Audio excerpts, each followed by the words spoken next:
Ja Istenem, végre egy férfi. Gumiószerre lenne szüksége. Azt hiszem, ennek is semmi akadálya. De azt javaslom, forduljon inkább a kisasszonyokhoz, mert én nem plastikus vagyok, hanem fény. Itt van szemben a tüzet. Átugrottam. Gyakran néhány tüskipizza hölgyeket az otthonnál. De minden jó.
Pirikém, van kotonunk?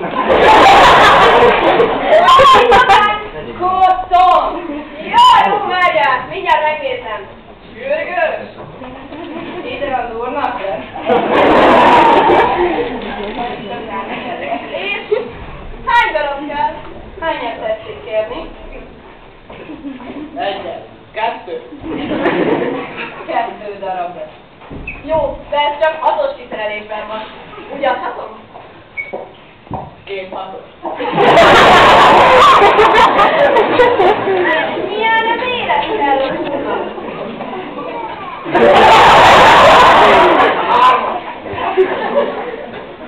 Jó lesz ide a 2.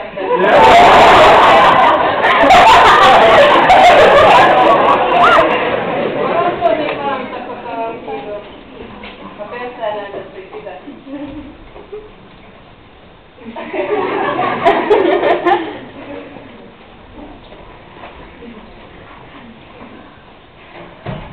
Zsuzsikám!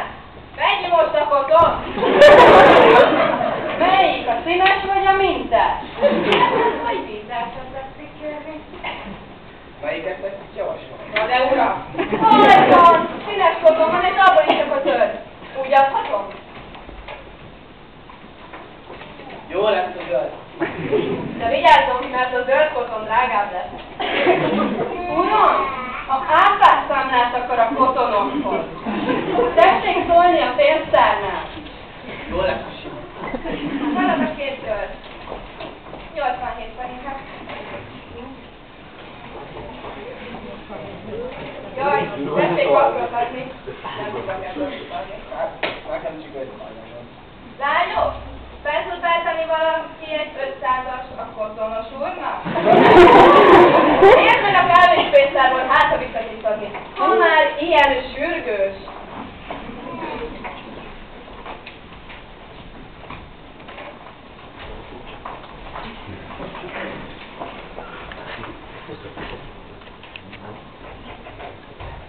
Önnek volt a hashajtó?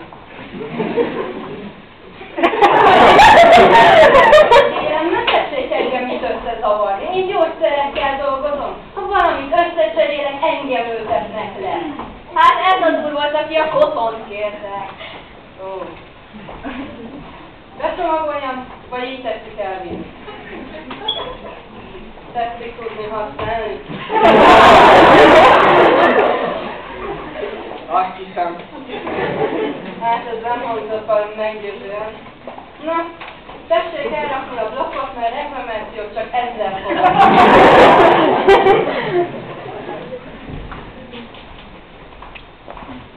Hát a végzetkézik a... Sajnos van egy kis gond.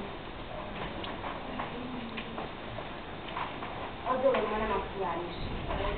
Ugye a nő életében vannak nehéz pillanatok.